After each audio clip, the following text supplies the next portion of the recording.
مشكلتي بنات عمي 24 ساعة يعفطن ولعبة نفسي منهن، فدوى اقنعهن هن يتابعوك. يعني بشرفكم اكو بنية تعفط؟ وين الرقة مال البنات؟ وين الخجل؟ وين الحياء؟ انا على فكرة سامع هواي ناس يقولون نسبة الكلام القبيح عند البنات اكثر من نسبة الكلام القبيح عند الولد. هاي من يتجمع البنات وحدهن، اكيد انه ما يحكون هذا الحكي يم اهلهن، لا بس من يكونن وحدهن طالعات او بالجامعة يسولفوا لي يقولوا ترى البنات عندنا الفاظ كلش ما حلوة اكثر من الولد. تخيلوا وهاي اكثر من واحد سولف لي هاي السالفة. معقولة يعني؟ خصوصا التبنية يعني معقولة؟ يعني المفروض تنقطين نزاكة مو تعفطين.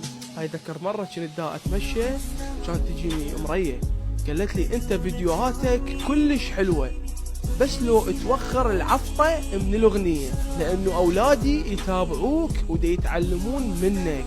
فاني من يومها قلت ما يصير انزل اشياء شلون ما كان.